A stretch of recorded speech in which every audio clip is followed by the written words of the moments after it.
Hello, new family members of South Plainfield, and welcome to new staff orientation. My name is Mrs. Curlew, and I'm one of the assistant principals at the high school. And during this presentation, Mrs. Greer-Dupiche and I will be discussing transitioning back to school for all grade levels. And we'll also be sharing important information on processes that you will need to be aware of during the school year. We, in conjunction with our Director of Guidance, Mr. Sam Fierro, have created this presentation for you today and hope you find the information helpful as you begin your journey here in our district. As you can imagine, our first day with students, although exciting, may have its challenges. New challenges may have emerged during the summer and as a result of virtual learning last year. We may see a growth in mental health concerns with our students as the national average of students with mental health concerns continues to rise. Many students may have additional stressors from the challenges of COVID, and we may need to evaluate our systematic needs to help our students as best we can. You may be wondering how we can help our students transition back and how we can help each other transition back full time. How will we handle the unexpected situations that arise? And what skills can we learn as a school to help our students become the best students they can be? We hope to start this conversation today and encourage you to continue working in your building to brainstorm and create a safe environment where students feel welcomed back. When we talk about concerns, we're talking about the potential that our students have possibly lost loved ones, that our families in the district have lost jobs, and that possibly our students' parents are essential workers and have struggled during this time in some way. We also want to consider that the equity issues that have been discussed nationwide may also be impacting our families.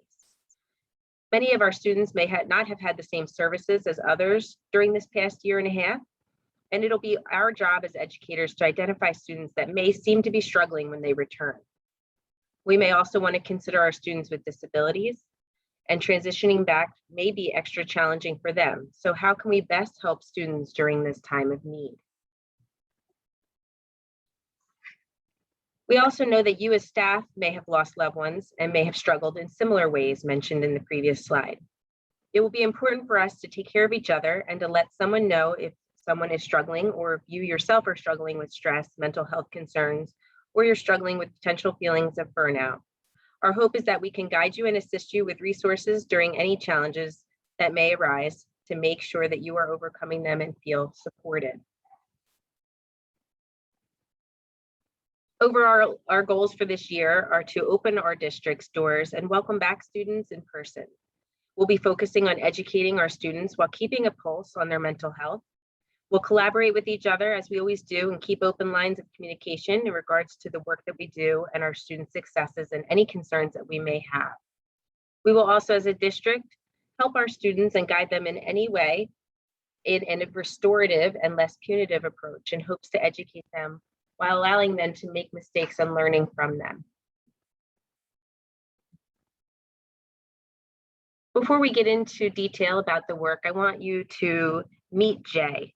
I want to give you an example of a student that we've worked with, and hopefully it'll help tie some information together that we will be discussing. So Jay is a student who was homeless last year, and he arrived in our district and immediately was connected with the counselor and put into appropriate classes. Jay adjusted well, but continues to struggle with self-regulation. During a major test, Jay came in with a hat on. The teacher asked Jay to take his hat off, and he refused. At this point, the teacher has two different paths they can take.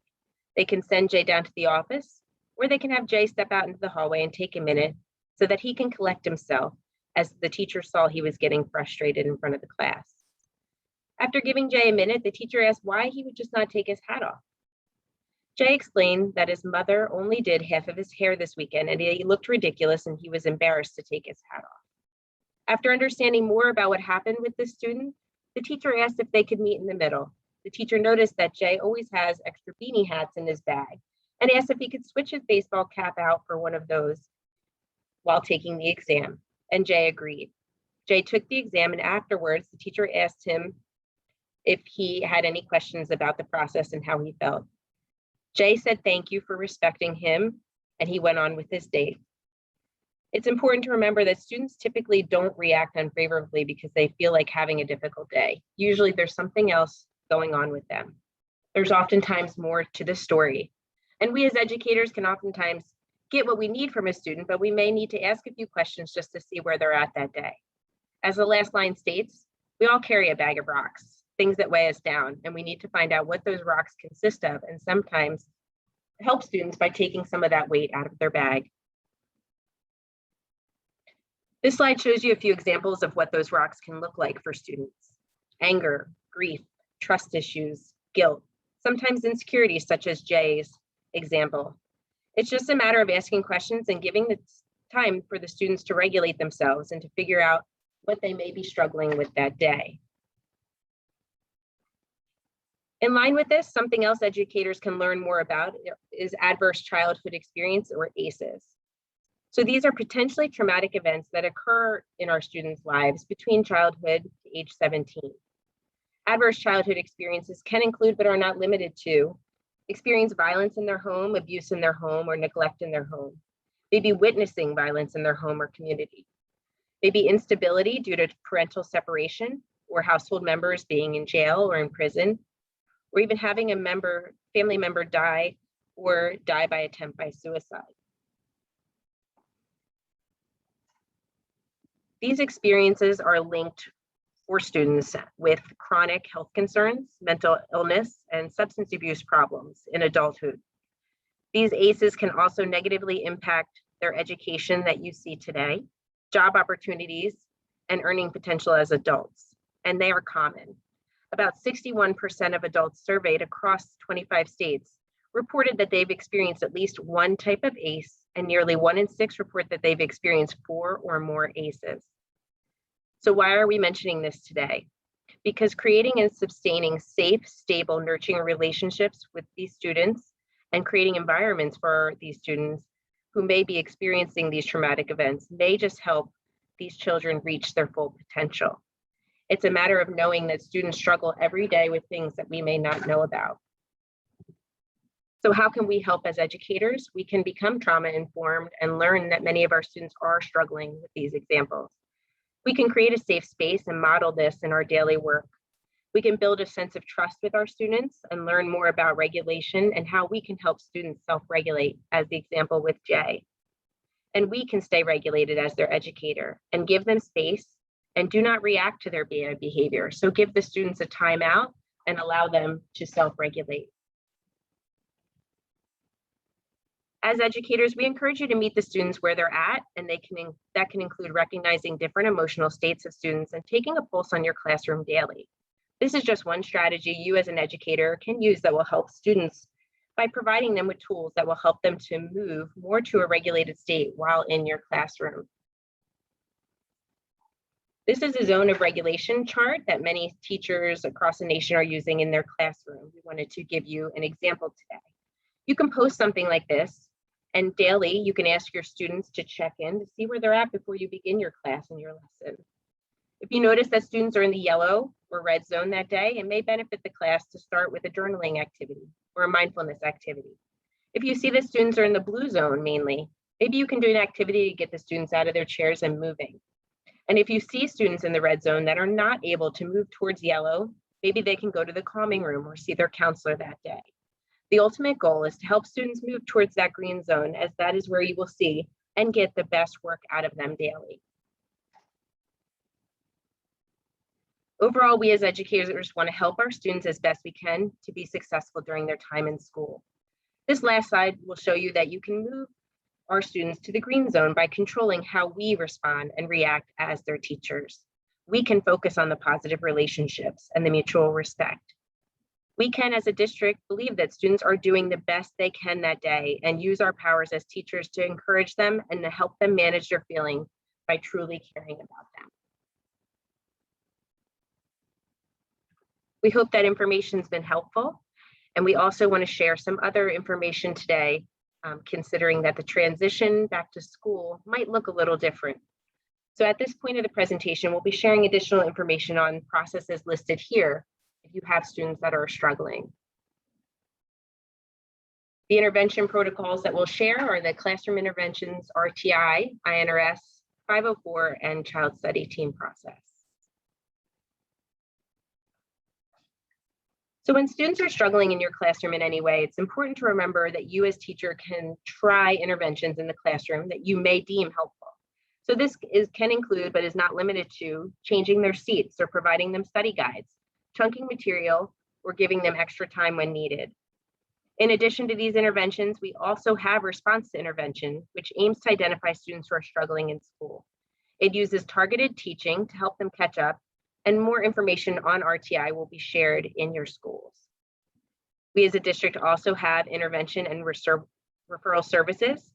This is a committee that we utilize interventions listed previously, and the student continues, if they continue to struggle, we can refer the students to the INRS committee and have a meeting that will be held, and they can discuss further intervention strategies with a team of people from your district. In addition to RTI and INRS, we also have a 504 committee, and we have the child study team. So if a student has a physical or mental impairment that substantially limits one or more of their major life activities, they may be eligible for a 504 plan, which you as a teacher can discuss with the counselor if you see that that may be a concern. If you also believe a student may be eligible for the child study team evaluation, this is also something you want to talk to the guidance counselor about before mentioning this to a parent or a student. The next topic we'll discuss is DCP&P, which is the Division of Child Protection and Permanency, or DCP&P. So DCP&P is responsible for investigating child abuse and neglect, and we as educators are mandatory reporters. This is previously known as DIPUS. As educators, if we have reasonable cause to believe that a child may be subjected to abuse, we should immediately report this information to an administrator, as well as 1-877 New Jersey Abuse. This slide will show you the information you will be asked when you call. Remember that you can make this call with the assistance of a counselor or an administrator if you do not feel comfortable doing so alone.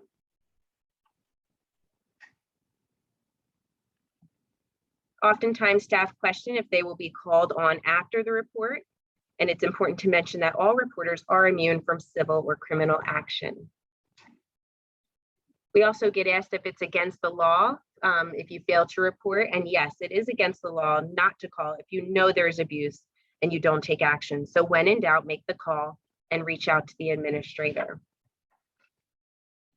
After the call is made, DCP&P will investigate and meet with the students and family within 24 hours.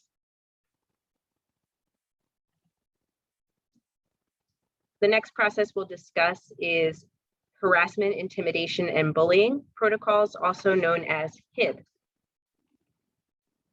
New Jersey has been a leader in the establishment of a strong statutory regulatory policy and program framework to support the prevention, remediation, and reporting of HIBs in school. Today will be an overview of this. So HIB is defined as incidents that are either on or off school grounds which disrupt or interfere with the orderly operation of the school or the right of other students. HIBs also create a hostile educational environment by interfering with a student's education and severely cause physical or emotional harm to the student.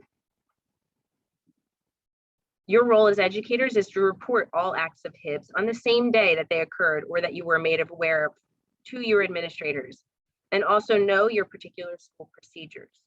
You also want to make sure you know how to direct students if a HIB occurs. As mentioned, reports must be done verbally that day, but in addition, all HIB acts shall be reported in writing to the school principal within 2 school days. HIBs must meet one of the conditional listed, in addition to causing substantial disruption or interference. So the HIB has an effect of insulting or demeaning student or group of students, or creates a hostile educational environment for students by interfering with the student's education, or severely causes physical or emotional harm to students. HIB-related behaviors, including any gesture, any written, verbal, or physical act, or any electronic communication. HIBs can also be a single incident or a series of incidents. This slide shows you the type of bullying, which includes physical, verbal, indirect, or cyberbullying. Motivations for HIB can be any actual or perceived characteristics. So these examples include, but are not limited to, race, color, religion, national origin, sexual orientation, gender, mental, physical disability, or any other distinguishing characteristics. As mentioned, location of HIBs can occur on school property, at school functions, on a school bus, off grounds, and also cyberspace. This slide just shows some trends that our Director of Guidance shared with us. So males are often offenders. Special ed students have a higher population of HIBs reported. HIBs are happening on playgrounds, buses, cafeterias. They are incidents also through texting, Facebook, and online cases. And they are happening oftentimes during unstructured activities or minimally supervised settings. So just things to be aware of. Now, as an educator, how do we decipher between a conflict and a HIB? A normal conflict involves people with similar degrees of power and often involve mutual disagreements or differences in interests. They are reciprocal and both parties usually participate in the conflict, so both parties are responsible for wrongdoing. And oftentimes these issues can be fairly resolved by compromise. A few false beliefs. So research shows that false beliefs include that it's better to ignore incidents, that kids are just being mean and that's just their way, or that kids learn these behavior from home, so we can't change anything. There's also even a false belief that bullying does not happen here in South Plainfield. All of these are false beliefs. The beliefs that prevent HIBs: we need to be proactive as educators. We need to be influential. Students must know that we have an open door policy and should feel safe to share these incidents with you. We should be confident that even if we don't know exactly what to do, we can take a stand for our students and we can find out the best way to approach each situation. And when we have the chance, we should help to educate students on bullying and the HIB protocols so that they know how and when to report. And our last topic today is McKinney-Vento. So that is formerly known as homeless children. So the McKinney-Vento Act is a federal law that seeks to ensure the enrollment, attendance, and success of students who are homeless, which is designed to address challenges that they face when enrolling, attending, and succeeding in school. So it makes this process much easier for them to enroll in school. As a teacher, you play a critical role in helping to identify students that are homeless and also creating a class that is safe and nurturing for students. So you as a teacher, you may help to identify students if you hear that they've been evicted or if they're moving frequently, you want to contact the counselor or administrator. If you notice they have poor hygiene, wear the same clothes, they're withdrawn, become aggressive. Other signs may include disengagement, difficulty with peers, lack of participation. So if you notice any of these things, please contact a guidance counselor or administrator immediately so that we can assist them. We know that was a lot of information, so please take that in. Know that you have a lot of people supporting you with your transition here. We will be sharing this presentation and you'll also get a packet of information, including these slides so that you have them for your reference. And again, remember, you have a lot of people to help you transition. And no matter what, you are making a true difference every day as an educator. Thank you for your time.